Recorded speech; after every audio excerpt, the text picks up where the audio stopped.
ओम विश्वानदेव सवितर्द्वितानि परासु यद्भद्रं तन्नयासु। ओम भद्रं कर्णेभिः शृणाम देवा भद्रं पश्येमाक्षिभिर्यत्राः श्रीरंगे शुभांशुतनुभिः श्रीमहि देवहितं यदायुः। वेद प्रेमियों सुधी श्रोताओं, संप्रति हम सब ऋग्वेद के पंचम मंडल के 21वें सूक्त की व्याख्या में प्रवेश करने जा रहे हैं। इस सूक्त में कुल 13 मंत्र हैं। सभी मंत्र तष्टुप छंद में निबद्ध हैं। मंत्र दृष्टा ऋषि अवस्यु आत्रेय और देवता इंद्र हैं। इस प्रथम मंत्र का शीर्षक है अपराजय महान योद्धा इंद्र। अब संबंधित मंत्र का सर्वप्रथम सस्वर पाठ हो जाए।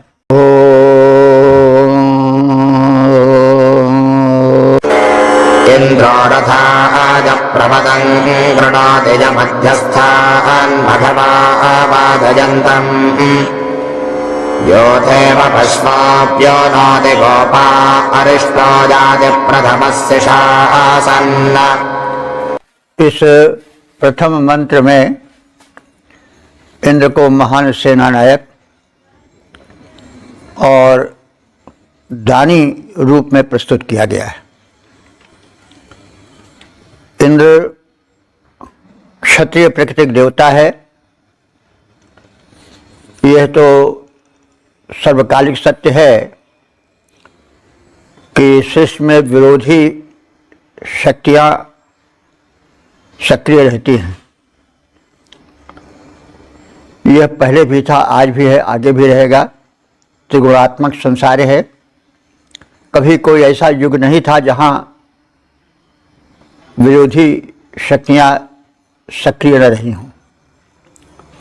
तो इंद्र सृष्टि में संतुलन रखता है। जैसे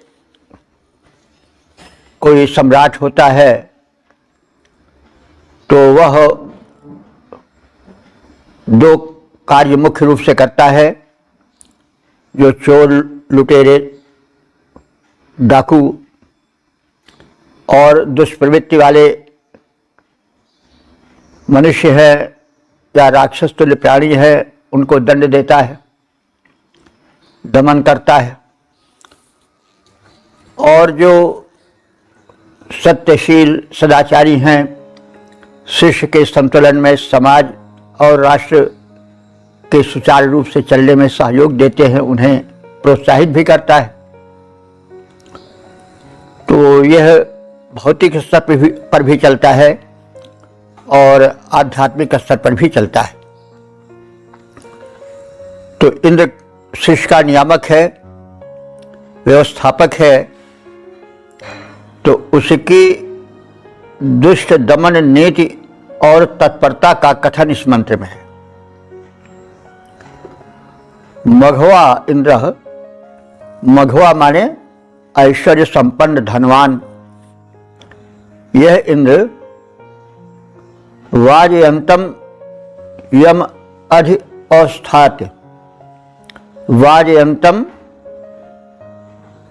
माने शक्तिशाली अथवा पुष्ट। जिस रथ पर बैठता है और दानवीय शक्तियों के दमनार्थ बढ़ता है, तो रथाय प्रवर्तम कृणोति। उस रथ को वह द्रुत गति से ले चलता है ताकि पहुंचने में विलंब न हो। इसके लिए उपमा दी जा रही है कि गोपाः पशवः यूथा इव। जैसे पशुपालक या गोपालक पशुओं को शीघ्र गंतव्य तक पहुंचने के लिए प्रेरित करते हैं, वैसे ही वो भी अपने रथ को तीव्रता से गतिशील बनाता है। वह विनोती अपनी सेना को प्रेरित करता है। उसकी सेनाएं क्या हैं? इंद्र की सेनाएं देवता हैं। देवता कौन हैं? वायु, मरुत और सूर्य, चंद्र, पृथ्वी, आकाश, जल, यही सब देवता हैं। तो इन्हीं दिव्य शक्तियों से प्राणियों के शरीर बने हैं और इन्हीं दिव्य शक्तियों के संतुलन से सृष्टि में संतुलन रहता है। यही उसकी सेनाएं हैं। तो अपने सेनाओं को सक्रिय करता है इंद्र, यानी प्राकृतिक क्षमता को वह सक्रिय रखता है और वेग से प्रस्थान करता है ताकि कहीं अव्यवस्था बनी न रह जाए, विलंब न हो जाए। तो अरिष्टः, वह इंद्र जो है अहिंसित है। अहिंसित माने उसको कोई रोक नहीं सकता है, उसके कार्य में कोई उसे बाधा नहीं पहुंचा सकता है, इसलिए वह अरिष्ट है। अरिष्ट आजकल द्राक्षारिष्ट या और तमाम आयुर्वेद में अरिष्ट औषधियाँ हैं, तो वे उनका नाम अरिष्ट इसीलिए पड़ा है कि वे किसी प्रकार से अपने प्रभाव में क्षीण नहीं होती हैं और संरक्षण करती हैं। तो अरिष्टः यानी वह इंद्र अहिंसित है, उसको कोई क्षति नहीं पहुंचा सकता है, कोई उसे रोक नहीं सकता है। शिशासन याति, और वह इंद्र शिशासन माने धन वैभव देता हुआ चलता है। तो उसके दो कार्य हैं। एक कार्य तो सृष्टि में असंतुलन उत्पन्न करने वाली दानवीय शक्तियों का संहार, और दूसरा दैवी शक्तियों का उपकार, उत्कर्ष, और जो सत्कर्मशील हैं उनको दान देना, प्रोत्साहन देना। तो यही सम्राट का कर्तव्य है। उसकी एक सीमा रेखा खींच दिया, एक प्रारूप बना दिया ऋषि ने इंद्र के रूप में। तो यह तो उसका एक दैवी रूप हुआ। आध्यात्मिक रूप देखें तो इंद्र जो है आत्मा रूप में शरीर में बैठा है।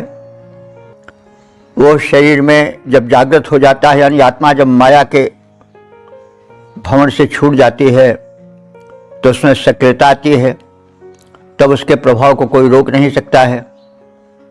तब वह दानवीय शक्तियों को काम, क्रोध, लोभ, मद, मोह, ईर्ष्या आदि को नष्ट करता चलता है, और जो दैवी शक्तियां हैं उनको प्रेरित करता चलता है, और उसको सुख यानी शरीर को, जो उसका रथ है, आत्मा रूप में इंद्र को देखने पर एहसास किया जा सकता है, उसको गतिशील बनाता है, माने सक्रिय बनाता है।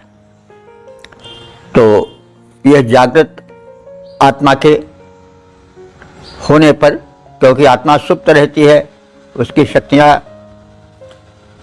अज्ञान के कारण क्षीण पड़ी रहती हैं, लेकिन जब आत्मा जागृत होता है तो आत्मा वही इंद्र, ऐसा भी श्रुतियों में कहा गया है। तो आत्मा रूप में भी हम इंद्र के कृत्यों को इस मंत्र के आधार पर आंक सकते हैं। तो ऐश्वर्यशाली इंद्र जिस समय रथ पर बैठता है उसे अति वेग से संचालित करता है। ग्वाला जिस प्रकार पशुओं को प्रेरित करता है, उसी प्रकार इंद्र अपनी सेनाओं को प्रेरित करता हुआ चलता है, क्रियाशील बनाता है, गतिशील बनाता है। इंद्र युद्ध में अपराजय है, वो सबको धन देने की इच्छा करता हुआ, समृद्ध बनाता हुआ भी आगे चलता है।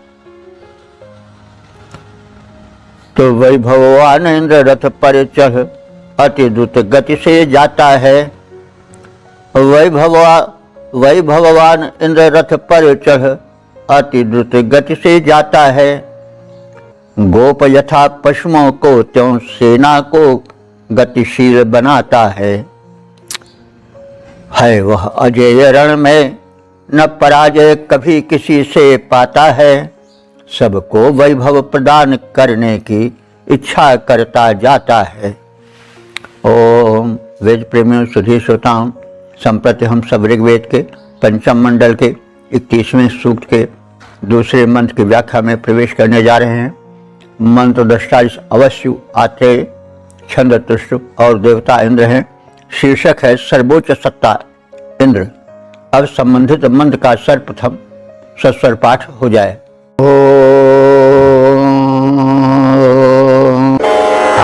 प्रद्रवहरिहोमा विवेदः पिशङ्गराते अभिनः सजस्व न हि त्वदिन्द्रवस्यो अन्यदस्य वेदांश्चिज्जनिवदश्च कर्था। इस दूसरे मंत्र में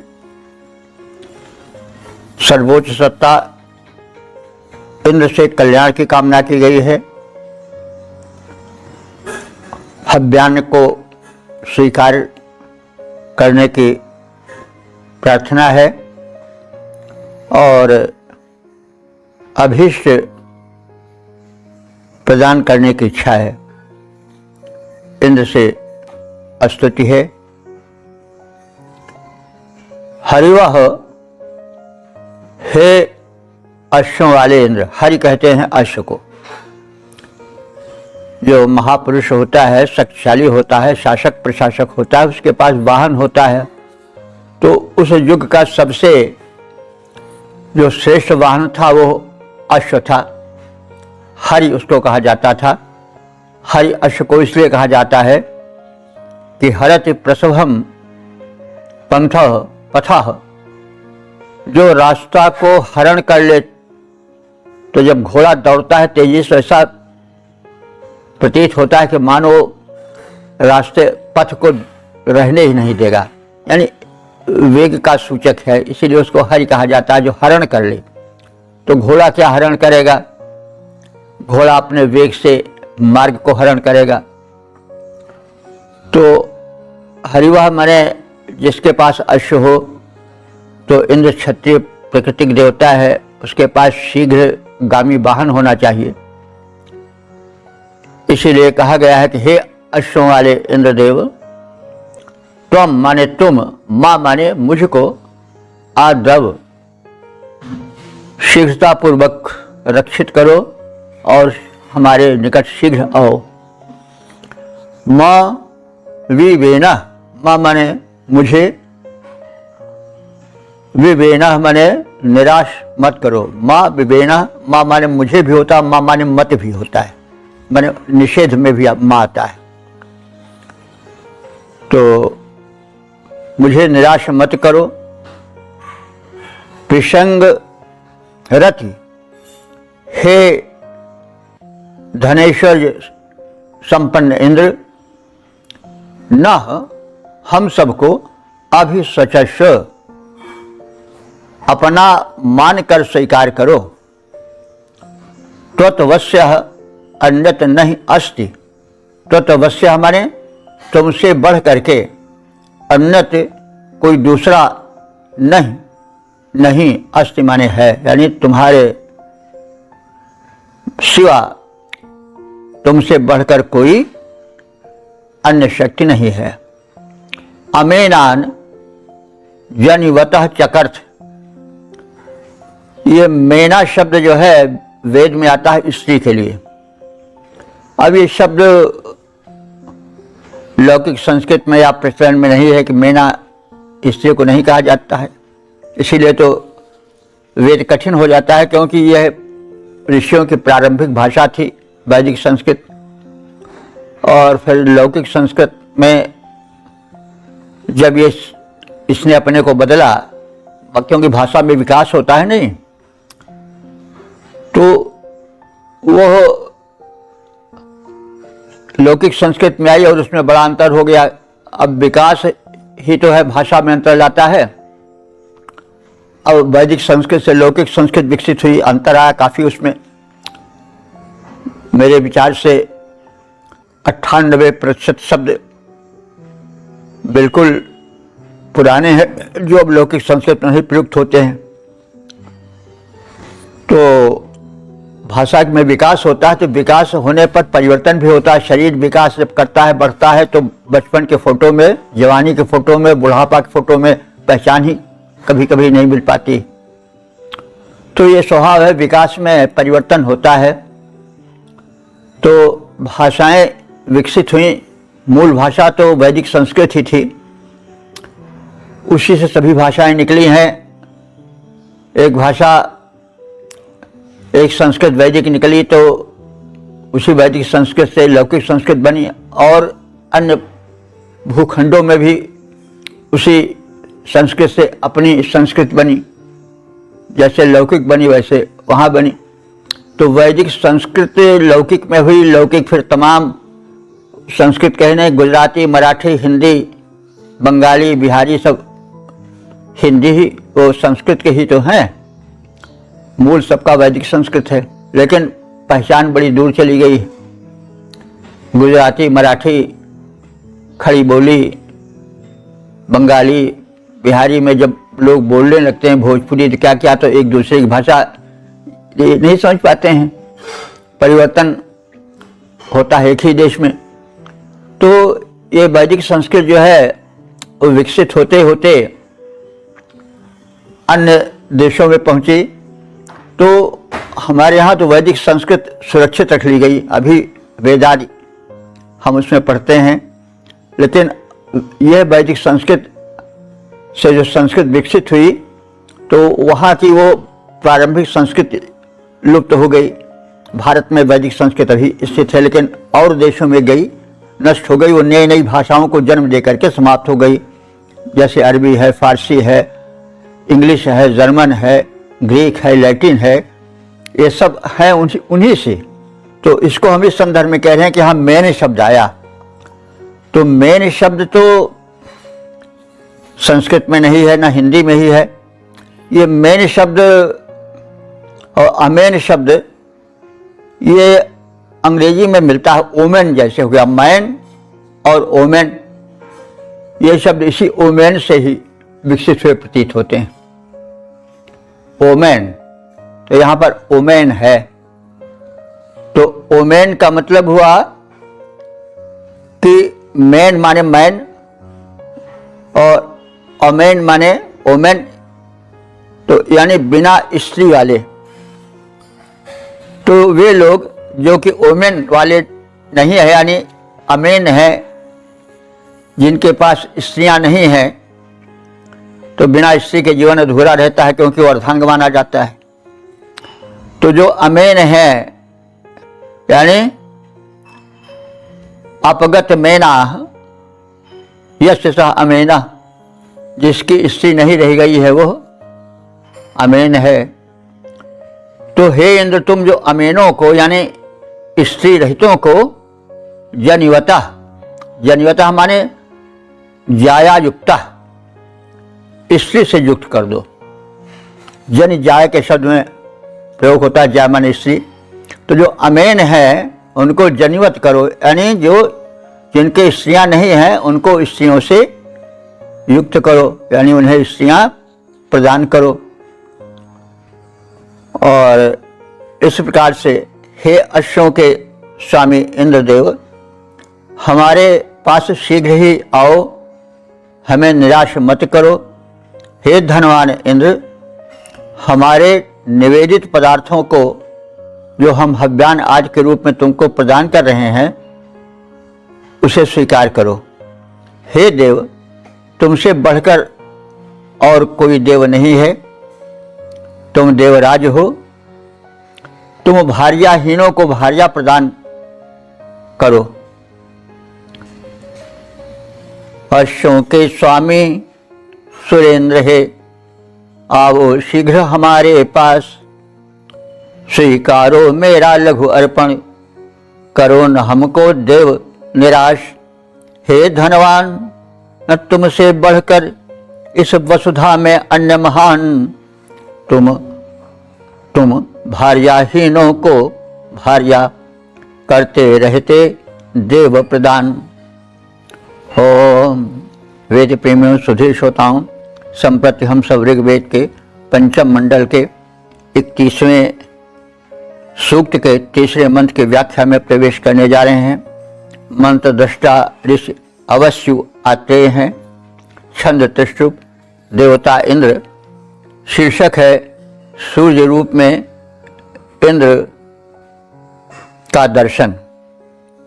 अब संबंधित मंत्र का सर्वप्रथम सस्वर पाठ हो जाए।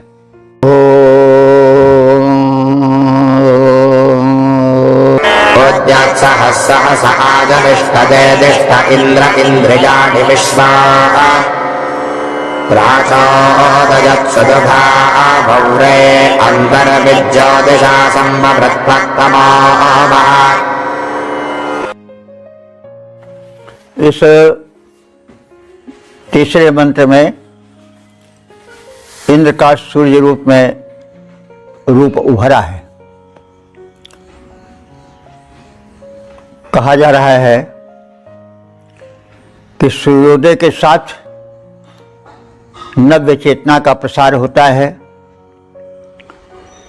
गायें अंधकार से मुक्त होकर बाहर आती हैं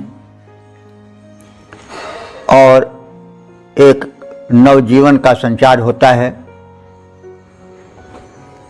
संसार नींद से जगता है,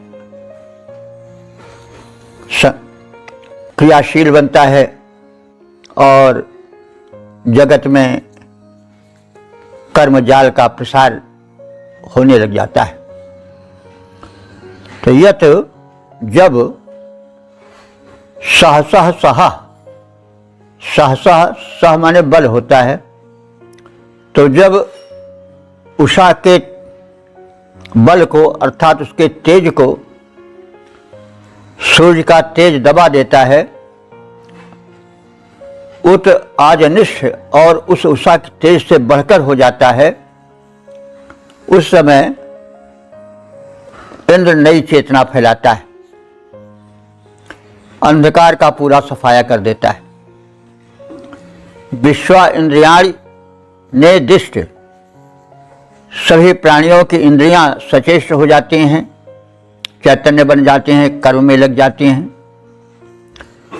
और बब्रे अंतः, पर्वताकार अंधकार के प्रसार में छिपी हुई सुधा सुंदर दुधार गायें बाहर आती हैं। प्रचोदयत, उनको इंद्र बाहर आने को प्रेरित करता है। अंधकार का घना पर्वतवत अंधकार जो सबको अपने में निगले पड़ा था, वो छट जाता है और गायें जो हैं वो अंधकार के उस गुफा से निकलकर बाहर संचार करने लगती हैं। संभवित्व तमः, सबको आवृत करने वाला अंधकार ज्योतिषा तेज द्वारा पराजित कर दिया जाता है। जब उषा काल के बाद सूर्य का तेज प्रकट हुआ, तब सूर्य के तेज से इंद्रियां सतेज हो गईं, कर्म निरत हो गईं, कर्म जाल फैल गया। पर्वताकार अंधकार के आवरण में लुप्त दुधार गायें बाहर संचार करने लग गईं। सबको आच्छादित करने वाला अंधकार सूर्य के द्वारा पराजित हुआ। सूर्य रूप में इंद्र ने अंधकार का विनाश किया। उषा काल के बाद सूर्य का तेज चमकता आया। उषा काल के बाद सूर्य का तेज चमकता आया। कर्म निरत इंद्रियां चेतना का नव तेज समाया। अंधकार से उभरी गायों का दल बाहर आया। तिमिराच्छादन का स्वतेज से रवि ने किया सफाया। ओ वेद प्रेम सुधी श्रोताओं, संप्रति हम सब ऋग्वेद के पंचम मंडल के 31वें सूक्त के चौथे मंत्र की व्याख्या में प्रवेश करने जा रहे हैं। मंत्र दृष्टा से अवश्य आत्रेय, छंद त्रिष्टुप, देवता इंद्र हैं।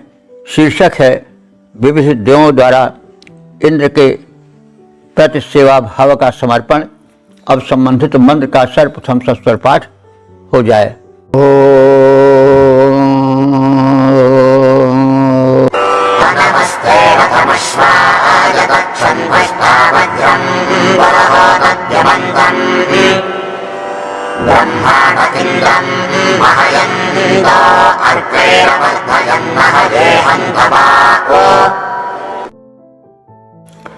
इस चौथे मंत्र में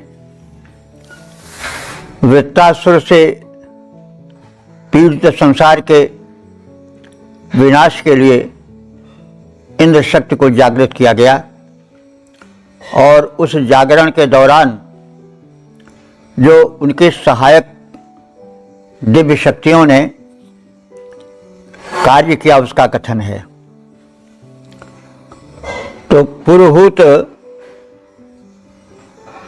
हे बहुतों द्वारा बुलाए जाने वाले इंद्र, पुरोहित इंद्र का पर्यायवाची है। उनको पुरोहित इसलिए कहा गया है कि वो अपनी महत्ता के कारण बहुतों के द्वारा आहूत होते हैं, बुलाए जाते हैं, याद किए जाते हैं, स्मरण किए जाते हैं। अंत में मतलब भगवान को लोग स्मरण करते हैं, भगवान आओ। सभी लोग जब परेशान हो जाते हैं तब तो भगवान को याद ही करते हैं। तो इस प्रकार से इंद्र अपनी महत्ता के कारण पुरोहित हैं, बहुतों द्वारा आवाहित होते रहते हैं। तो जब वृत्तासुर का संकट गहराया, यानी वृत्तासुर के विषय में कहा जाता रहा है कि वह विरोधी शक्तियां है। वो विरोधी शक्ति है, सृष्टि में सुख शांति का हरण करने वाला है, सृष्टि के विकास में व्यवधान उत्पन्न करने वाला है, जल धारा को रोकने वाला है, प्रकाश को रोकने वाला है। तो ये जो विरोधी शक्तियां हैं, जो सृष्टि के विकास में बाधक हैं, आज भी हैं, पहले भी थी, आगे भी रहेंगी, तो उसको नष्ट करके सृष्टि में संतुलन लाने के लिए दिव्य शक्ति को लोग स्मरण करते हैं। हर युग में ये होता रहा है। तो ये एक इस समय हमें याद आ गई अपने बचपन की, एक जब पढ़ते थे, आज़ादी के पहले की बात है। तो एक शुक्ला जी अध्यापक थे, तो वो ये कविता प्रायः कहा करते थे कि बैकुंठ में जाके बनवारी बंशी को बजाना भूल गए, वन कुंज से जाके हे कान्हा क्या रास रचाना भूल गए। तुम ही तो कहे थे हे मोहन इस देश में फिर आएंगे हम, और इस देश से जाकर हे मोहन वादे का निभाना भूल गए। तो मतलब जब संकट होता है तो पुकारा ही जाता है। जब मनुष्य के संभाल के बाहर परिस्थितियां हो जाती हैं तो अदृश्य शक्ति को याद करता है। और यह याद किया जाना, स्तुत किया जाना और उसके लिए भूमिका बनाना, यह बात के साहित्य में भी देखा जाता है। दुर्गा सप्तशती पढ़ने वाले जानते हैं कि जब राक्षसों का उत्पात बढ़ गया, वही विरोधी शक्ति हुई वृत्तासुर हैं, नाम अलग अलग पड़ता रहता है, तब उस परम देवी जी को, परम शक्ति को आवाहन करने के लिए लोग स्तुत किए। साथ साथ तमाम देवों ने अपनी अपनी शक्तियां प्रदान की। किसी ने रथ प्रदान किया, किसी ने अश्व प्रदान किया, किसी ने अस्त्र प्रदान किया, किसी ने तलवार दिया, किसी ने भाला दिया, किसी ने वाहन दिया। और तब देवी जी सिंह पर सवार होकर के विविध अस्त्र शस्त्रों से सुसज्जित होकर के आगे चली। और गर्जना किया। जो तमाम महिषासुर और जो दानव थे वो उससे घबराए और फिर अंत में जब बाहर आए तो युद्ध हुआ। तो यही वेद की अनुकृति बाद में भी चली है। तो यहाँ पर कुछ वही छाया देखी जा सकती है। तो कहने का मतलब ये सब तो पुराण के जो ग्रंथ हैं, दुर्गा सप्तशती आदि तो बाद के हैं, लेकिन अब छाया तो वेद ही की उन पर पड़ी है। तो पुरहूत, हे बहुतों द्वारा आहूत इंद्र, अनवा, जब कारीगरों ने तुम्हें आवाहित किया, देवों ने तुम्हें आहूत किया, मनुष्यों ने तुम्हें अपनी पुकार सुनाई, तो उस समय तुम्हें युद्ध के लिए आगे बढ़ने हेतु तैयारी हुई। और उसमें अनवाह माने कारीगरों ने ते रथम अश्वाय तक्षण, तुम्हारे लिए रथ को बनाया और अश्वों के खींचने योग्य सुंदर रथ को बनाया, जिससे कि उसमें अश्व जो हों वे उसको वेग से ले जा सकें।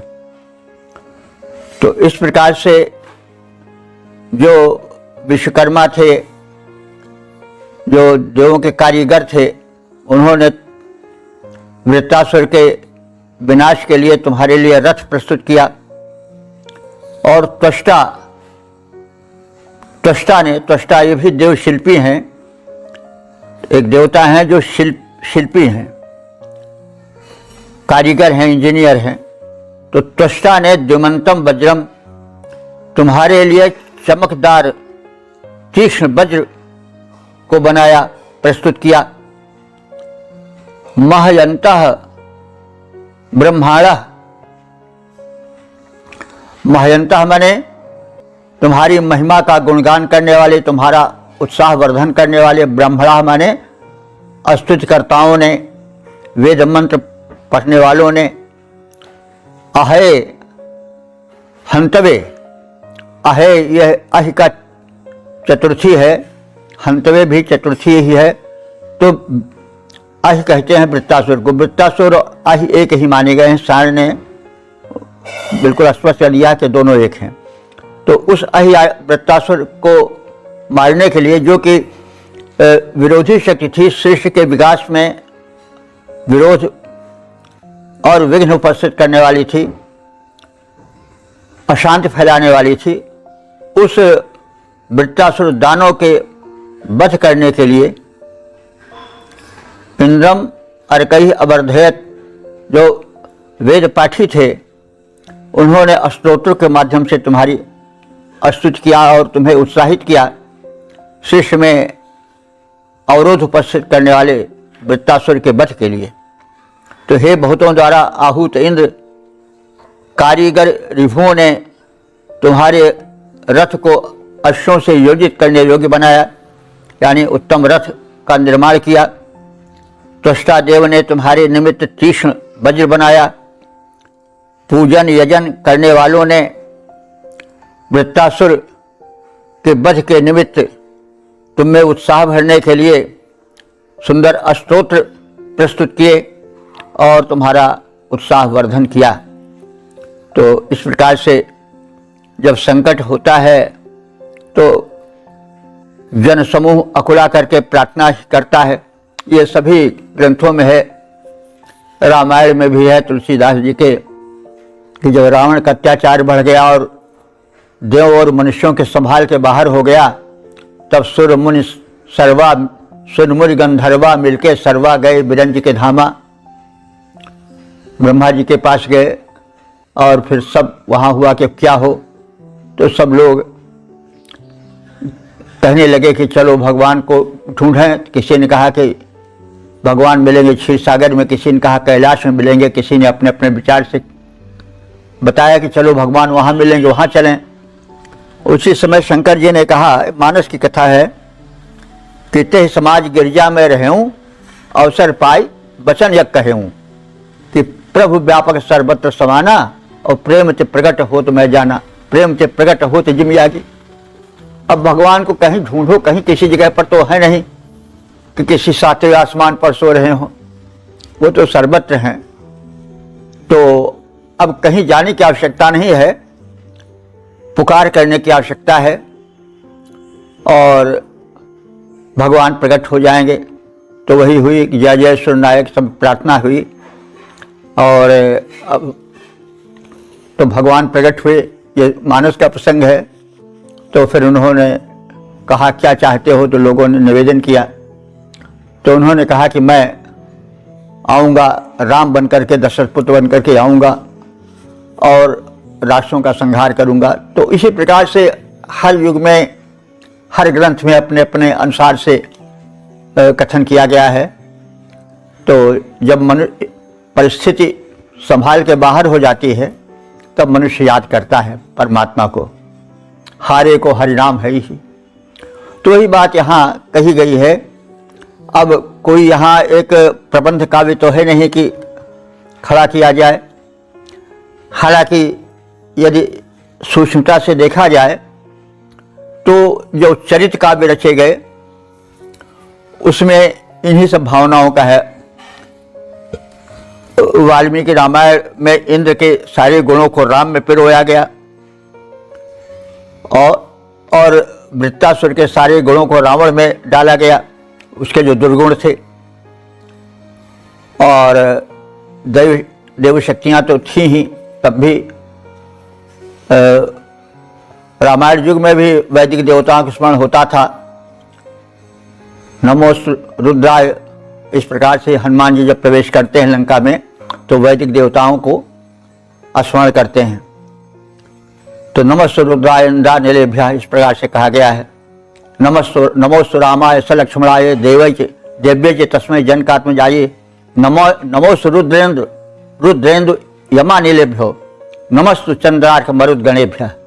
ये सब वैदिक देवता हैं। नमोस्तु रुद्राय, रुद्र, चंद्र, अर्क, मरुद्गण, ये सब देवता ही हैं ना। तो हनुमान जी जब लंका में प्रवेश करते हैं तो वो राम लक्ष्मण के साथ ही साथ वैदिक देवताओं का भी नाम लेते हैं।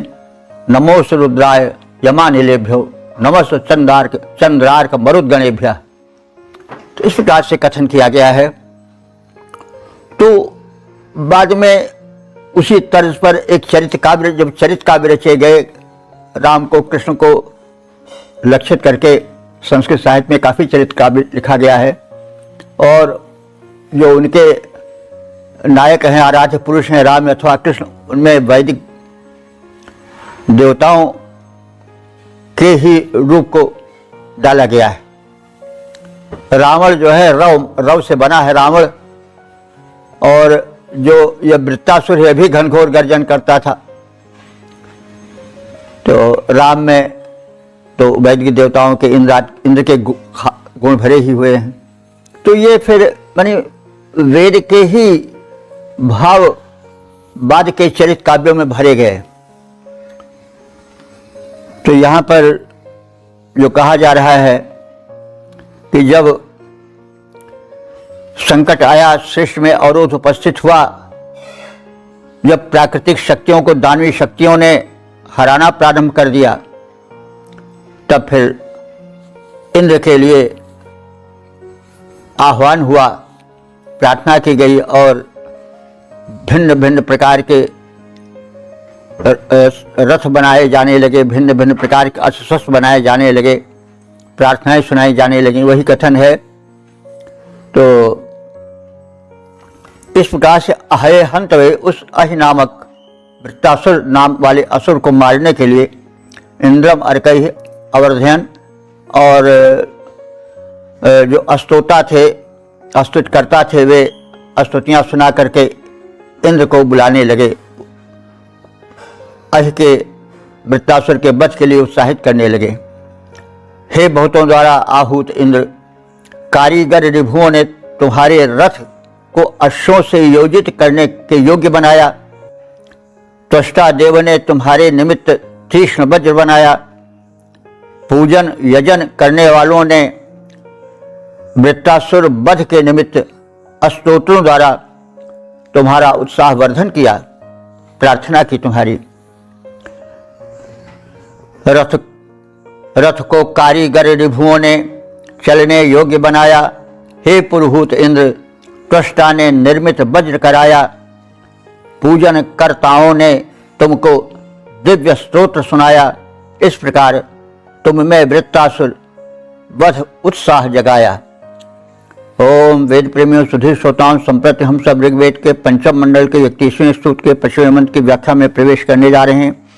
मंत्र दृष्टा अवश्यु आते, छंद तुष्टुप देवता इंद्र, शीर्षक है प्रेरक इंद्र। अब संबंधित मंत्र का सर्वप्रथम सस्वर पाठ हो जाए।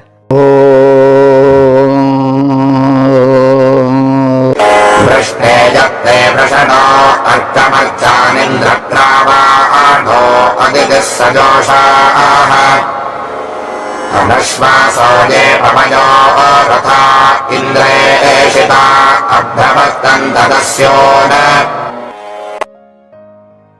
इस पांचवें मंत्र में वृत्तासुर के वध के लिए अर्थात दैवी आपदाओं से सृष्टि में होने वाली बाधाओं के अपहरण के लिए दिव्य शक्तियां इंद्र से प्रेरित हुई और वे इस कार्य में संलग्न हो गईं। ये तो पहले भी कहा जा चुका है और आप सब जानते भी होंगे कि जब सृष्टि का प्रारंभ हुआ तो उस समय बड़ी हलचल थी। बड़े जो थे वो ज्वालामुखी फूटते थे, भूकंप बहुत आता था, जल में थल थल में जल होता जाता था। कहा जाता है कि जहाँ पर आज हिमालय खड़ा हुआ है, यहाँ पहले समुद्र था और उसके बाद हलचल कुछ ऐसी हुई कि पृथ्वी से एक भूखंड उभर करके पहाड़ बन गया और उसका जल छिटक गया। और जहाँ आज रेगिस्तान है राजस्थान का, वहाँ पहले समुद्र था। इससे यह भी पता चलता है कि समुद्र जहाँ रहता है वहाँ नदियों का जब जल जाता है तो उसके साथ रेत जाती है। तो जो प्रदेश रेतीले हैं वहाँ पहले समुद्र रहा होगा या जल रहा होगा, तभी तो रेत आई। रेत है क्या? वो पाषाणों का टुकड़ा है जो पीस उठता है। नदियाँ बहती हैं तो पत्थर टकराते हैं तो होते होते चूरे बन जाते हैं और फिर वही रेत बन जाते हैं, नदियों में भर जाते हैं। नदियाँ उसी को बहा करके समुद्र में ले जाती हैं। तो समुद्र तो बड़ा अथाह है लेकिन रेत तो वहाँ है ही। तो इस प्रकार से एक क्रम चलता रहता है। तो खैर वैदिक युग में तो ऐसा नहीं मंत्रों में है कि हिमालय न रहा हो, हिमालय का वर्णन है। लेकिन अब बहुत प्राचीन वेदों के ऋचाओं का रचना काल है, तो उस समय हो सकता है जन समाज में वे प्राकृतिक आपदाएं प्रचलित रही हों, क्योंकि वेद का रचना काल आज से 15-20 हजार साल पहले तो सभी लोग मानते हैं। कुछ लोग मानते हैं कि अनंत काल है, इसका कोई रचना काल का निर्धारण किया ही नहीं जा सकता। फिर भी 15-20 हजार साल पहले का तो माना ही जाता है। तो बहरहाल इसलिए दैवी शक्तियां उन सृष्टि के विकास के विरोधी शक्तियों का सामना करती थी। तो यहाँ पर वही बात है कि जब इंद्र से पहले मंत्रों में बताया गया, प्रार्थना की गई कि आप हमारी रक्षा करो, तमाम देवताओं ने अपने अपने योगदान दिया। किसी ने रथ बनाया, किसी ने वज्र बनाया इंद्र के लिए सामना करने के लिए। उसी क्रम में यह बात है कि जो इंद्र के सेनापति हैं, निकट के सहायक हैं, वो है मरुत। तो युद्ध करने के लिए प्राकृतिक आपदाओं जिन्हें असुर कहा गया है, उनको मिटाने के लिए वे चल पड़े।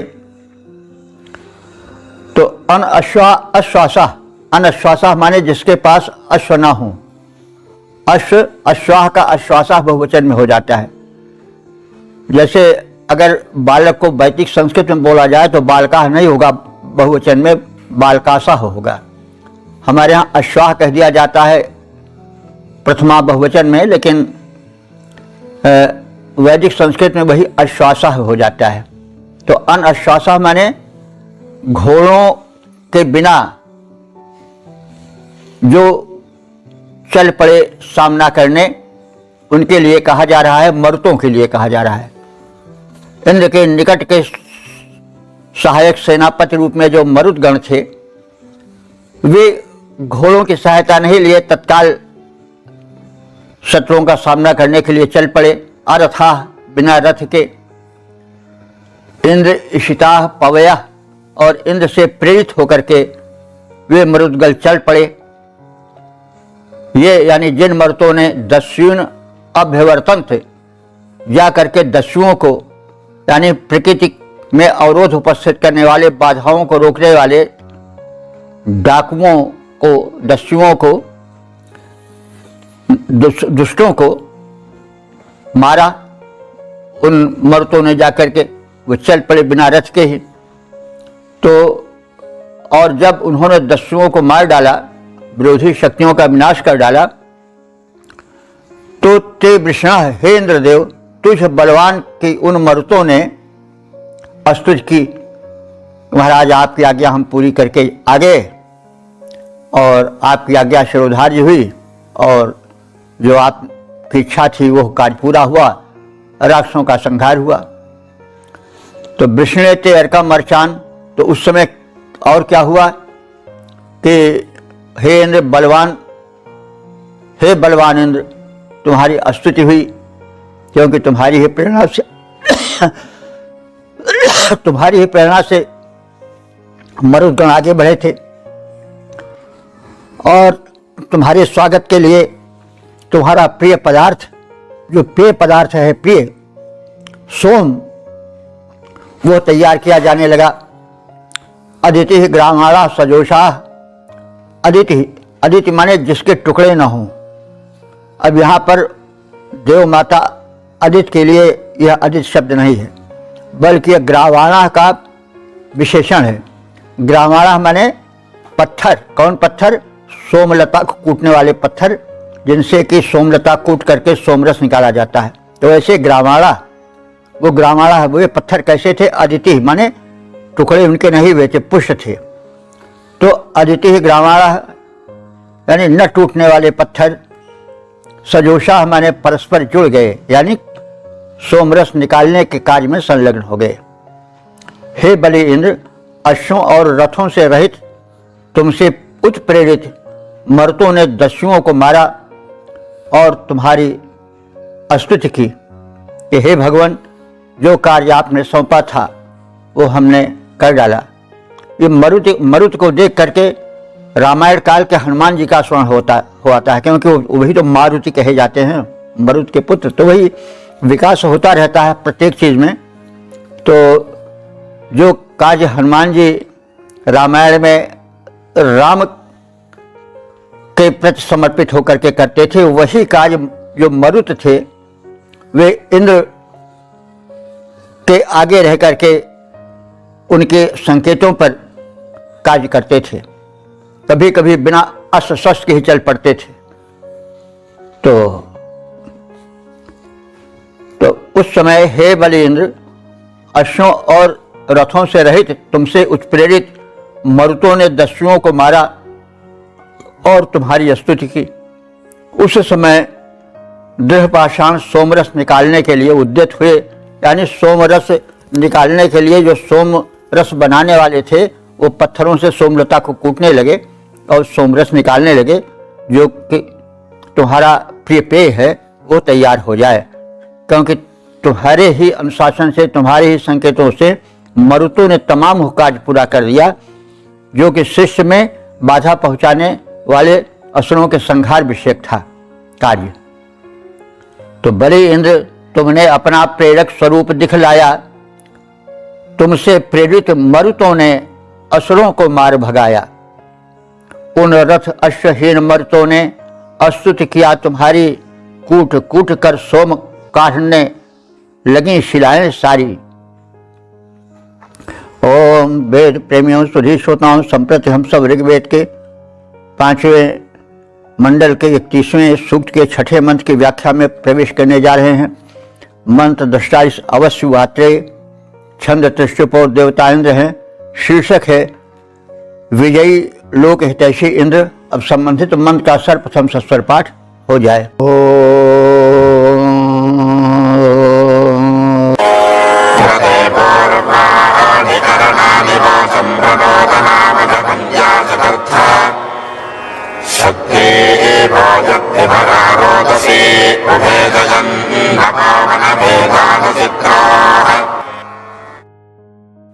इस 6ठे मंत्र में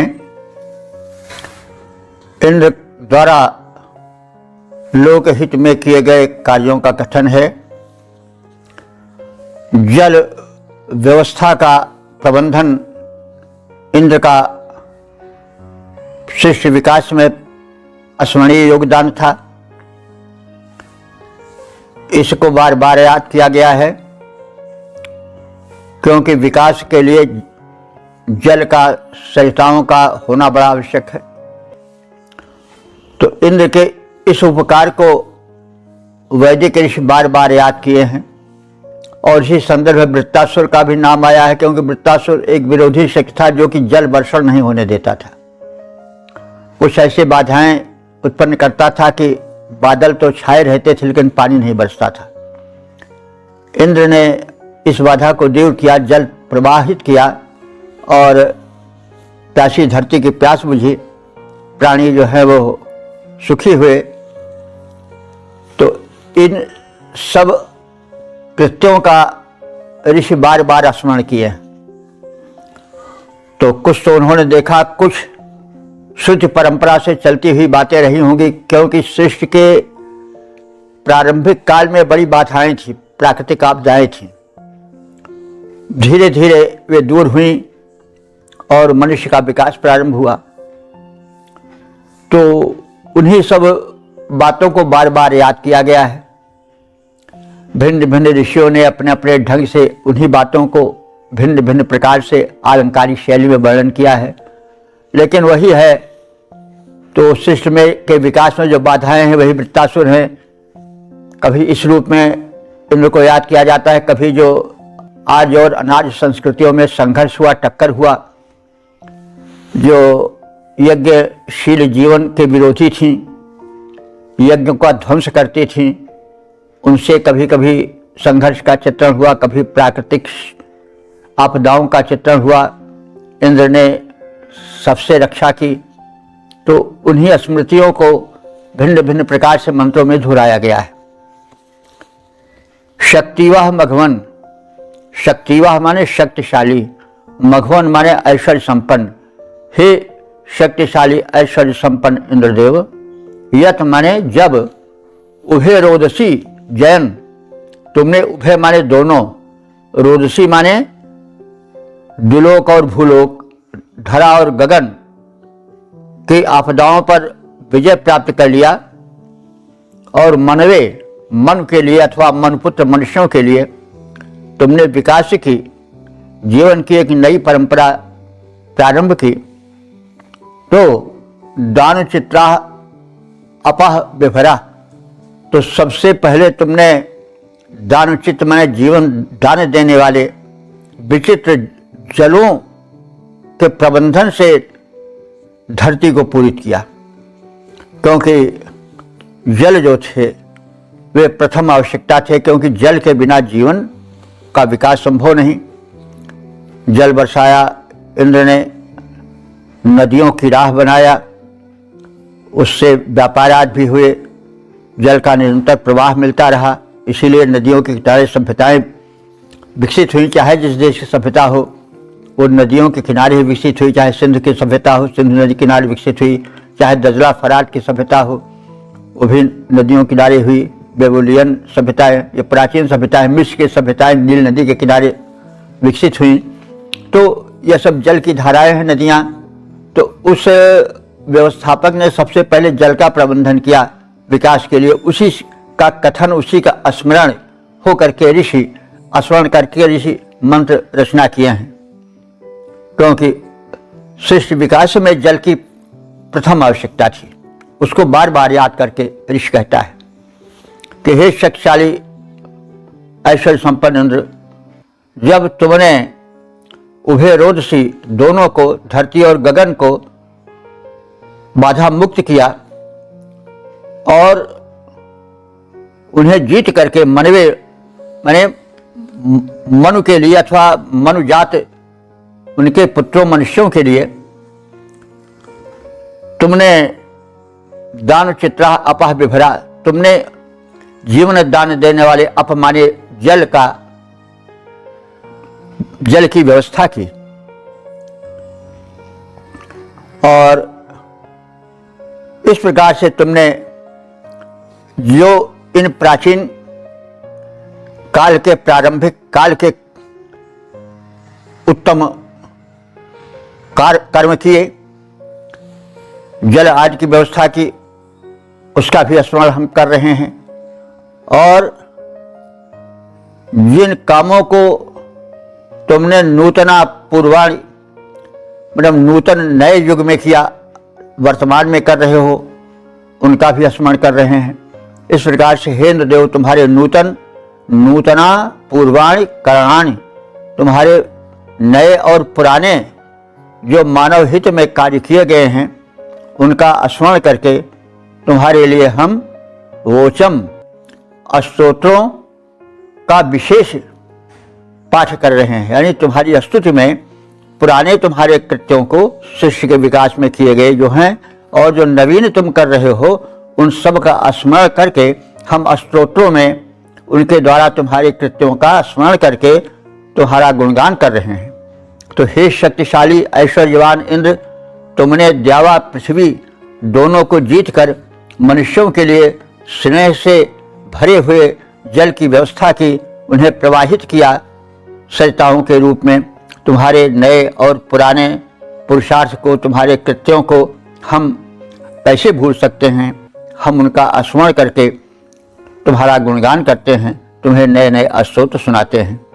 हे शक्तिमान ऐश्वर्यवान, हे इंद्र देवता तुम महान, हे शक्तिमान ऐश्वर्यवान, हे इंद्र देवता तुम महान, द्यावा पृथ्वी इन दोनों पर जय प्राप्त किए, हे बल निधान, मनुपुत्रों के हित में स्नेहिल जल को कर दिया प्रवाहमान, जो नए पुराने कृत्य तुम्हारे कर्ता में सबका बखान।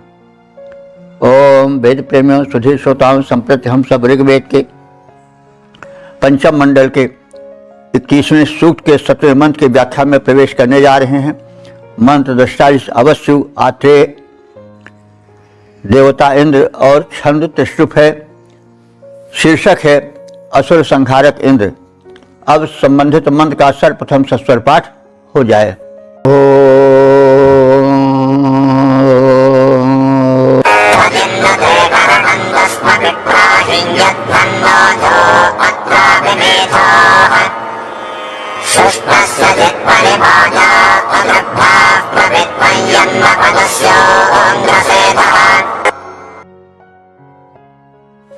इस 7वें मंत्र में इंद्र ने आसुरी शक्तियों का जो संहार किया, जो सृष्टि के विकास में अपना योगदान दिया, संबंधित इंद्र के पराक्रमों का कथन है। जैसा हम कहते आए हैं कि सृष्टि के विकास के प्रारंभिक चरणों में आज जैसे सुविधाएं नहीं थी। आज तो जल के लिए तरह तरह हम टोटी खोल दिए, जल गिरने लगा, बटन दबा दिए, प्रकाश हो गया, एसी हैं, पंखे हैं, भांति भांति के लिए सवारियां हैं, साधन हैं, सड़कें बनी हुई हैं। जीवन विकास की परंपरा में ज्यों ज्यों आगे बढ़ता गया त्यों त्यों मनुष्य को की सुविधाएं बढ़ती गईं। लेकिन सृष्टि के प्रारंभ में तो ये सब बातें नहीं थीं। चारों ओर घनघोर जंगल थे, हाथियों और सिंहों की दहाड़ से वातावरण गूंजा करता था। वृक्ष ना वृक्ष का दौड़ लगा रहता था। बूंद बूंद पानी के लिए लोग तरसते थे। तो जब नदियों के जल को प्रवाहित देखते थे तो उनको उस परमात्मा की याद आ जाती थी जिसने जल वर्षण किया है। जब सूखा पड़ता था तो उसी की याद आती थी, और उसी सब याद में यह मंत्र लिखे गए हैं। तो ये कभी कभी मन में उठ सकता है, क्या वही बात, क्या वृत्तासुर को मारना, क्या जल को छोड़ना। तो ये अब आज के वातावरण में देखेंगे तो बात नहीं बनेगी। उस समय सभ्यता का विकास काल था, तो मनुष्य को बहुत जूझना पड़ा, और जूझते जूझते आज वो इस स्थिति तक पहुंच गया। अब ये बात अलग है कि मानसिक संतुलन आदमी का बिगड़ गया हो, तो आज वो पीड़ित है, तो अपने मन के कारण पीड़ित है, अपने विकृत चिंतन के कारण पीड़ित है। प्राकृतिक बाधाएं उसे उस प्रकार से नहीं बाधित कर पा रही हैं जैसे पहले करती थी। तो हम सब एक विशिष्ट वातावरण को स्मरण करके वेदार्थ करें, और उसके भौतिक अर्थ को भी लें, जहाँ संभव है वहाँ आध्यात्मिक अर्थ को भी लें। आध्यात्मिक अर्थ का लेना इसलिए आवश्यक है कि आज आदमी को सुख सुविधाएं तो बहुत हैं, उसमें दो मत नहीं है, लेकिन उसका जो मानसिक स्तर है वो अशांत है। वो हर तरह से पीड़ित दिखाई पड़ रहा है, सांसें भर रहा है। तो उसे अध्यात्म की ओर झुकने की आवश्यकता है। वो वेदों से मिलेगा, और क्योंकि वेदों में दोनों का समन्वय है, भौतिकता का भी आध्यात्मिकता का भी। आज संतुलन बिगड़ गया है, तो यही संतुलन पहले भी बिगड़ा था। पहले दैवी आपदाएं अधिक थीं, तो उन दैवी आपदाओं को मिटाने के लिए प्रार्थनाएं की जाती थीं। जल का संकट बड़ा था। आज भी हम देखते हैं कि वन में जब प्यासे जंतु जाते हैं तो किस प्रकार से वो संकटों से घिरे रहते हैं। वहीं पर घात लगाए हुए बैठे रहते हैं। व्याघ्र, सिंह, घड़ियाल नदी के भीतर से, तालाब के भीतर से झांकता है। उधर घड़ियाल घात लगाए हुए हैं, उधर शेर भालू घात लगाए हुए हैं, और वहीं पर दबोच कर जीवन लीला समाप्त कर देते हैं। तो कुछ ऐसी स्थिति रही होगी। आजकल की तरह सुरक्षा का घेरा तब नहीं था। हमें इस बात पर भी ध्यान देना चाहिए। तो अब ऐसी स्थिति में जल सबसे बड़ी आवश्यकता थी, और जल का देवता इंद्र था खास तौर से। तो इधर प्रकृति का प्रकोप, उधर वर्षा आदि न होना, कभी सूखा पड़ना, तो ये सब बाधाएं भूला नहीं था वैदिक ऋषि। कुछ वर्तमान में देख रहा था, कुछ भूत में वो श्रुति परंपरा से जान रहा था। तो वही सब वेद मंत्रों में प्रकट हुए हैं। तो इसी परिवेश में हम अर्थ करें तो वेद में आनंद आवेगा। तो कहा जा रहा है कि 10 इंद्र, 10 माने दर्शनीय, विप्र माने ज्ञानी। ये इंद्र का विशेषण है, हे दर्शनीय और विप्र इंद्र। विप्र वैसे तो ब्राह्मण के लिए आजकल रूढ़ हो गया है, लेकिन ऋग्वेद में ब्राह्मण के लिए शब्द रूढ़ नहीं है। इंद्र तो क्षत्रिय प्रकृतिक देवता है, उसे विप्र कहा गया है। तो विप्र का अर्थ हुआ कि विशेष रूपेण प्रजानात इति विप्र, जो विशेष ज्ञान से युक्त हो वह विप्र है। तो विप्र का अर्थ ब्राह्मण नहीं। आजकल लोग कुछ भ्रमित हैं। कहीं तुलसीदास जी ने विप्र किया तो दौड़ पड़े कि है देखो तो ब्राह्मण की स्तुति कर रहे हैं। अरे भाई, विप्र का मतलब हुआ जो विशेष ज्ञानी हो। तो जो पूज्य विप्र सकल गुणहीना करते ही हुआ कि अगर कोई ज्ञानी है, विज्ञानी है, अध्यात्म ज्ञानी है, किसी को कुछ चेतना नहीं मिली हुई है, जो विप्रत को प्राप्त हो गया है, तो भले दुनिया के छल छद पाखंड चालबाजी न जानता हो तो भी उसकी पूजा करो। क्योंकि वो मानवता का विकास करने वाला होता है, वो सतपथ दिखलाने वाला होता है। तो इसीलिए विप्र पूज्य है। तुलसीदास जी ने कहीं विप्र कहा तो उसका मतलब नहीं हुआ कि ब्राह्मण को लेकर दौड़ पड़ो। विप्र का मतलब हुआ कि जो किसी विषय में विशेष पहुंचा हुआ है, अध्यात्म में या ज्ञान में या चेतना में या लोक कल्याण में, तो वह विप्र है। तो इसलिए वह पूजनीय है। भले बहुत छल छद्म न जानता हो, तीन तिकड़मबाजी न जानता हो, दांव पेच न जानता हो,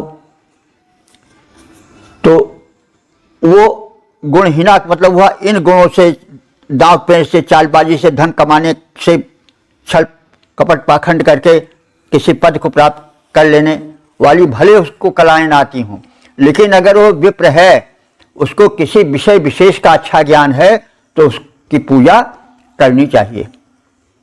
तो वही, तो इस तरह से हम अर्थ को जब चारों ओर से ठीक से समझेंगे तभी वो सार्थक होगा, नहीं तो अनर्थ होगा।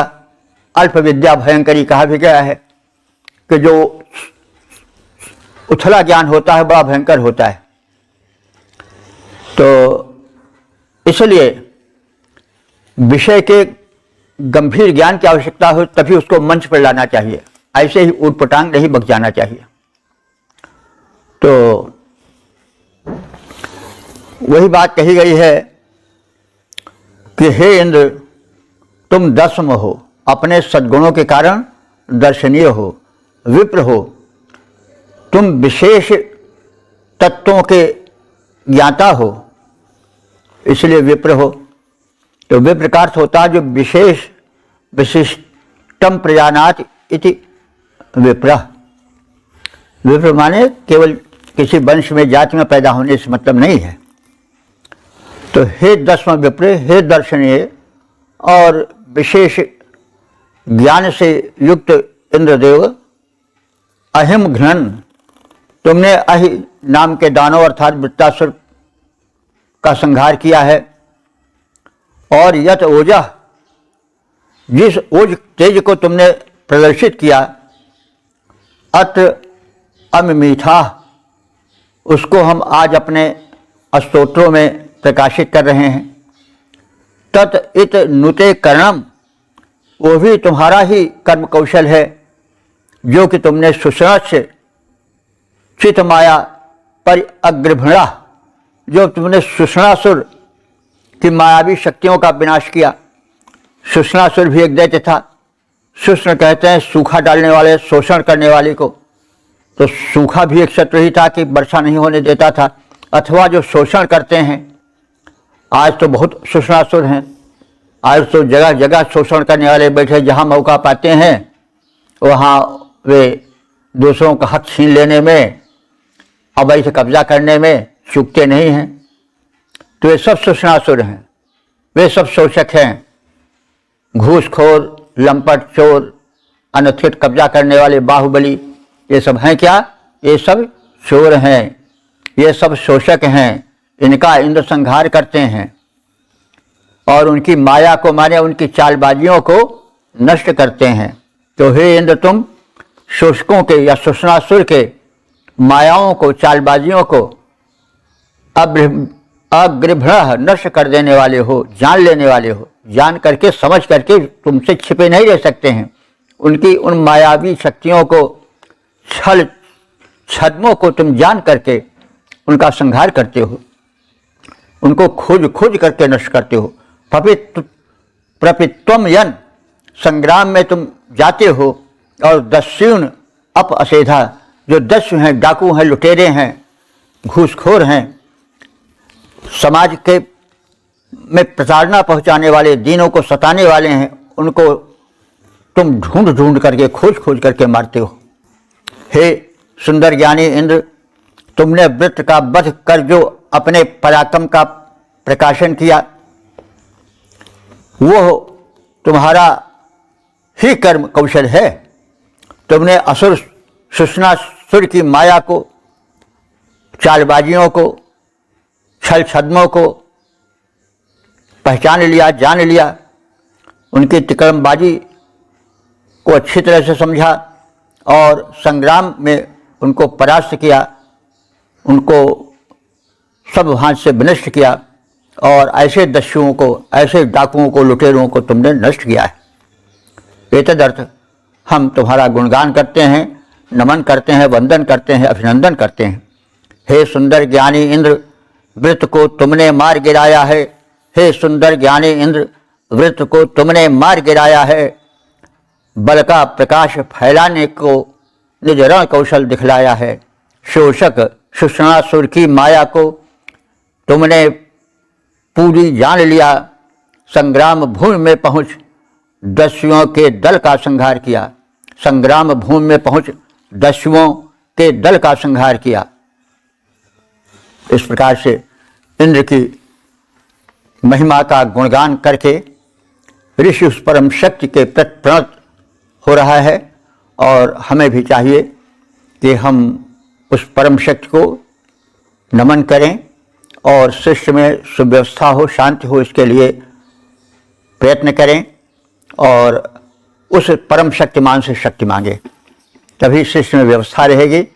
अन्यथा सुषणासुर और वृत्तासुर से कभी फुर्सत नहीं मिली है, न मिलेगी। ओम।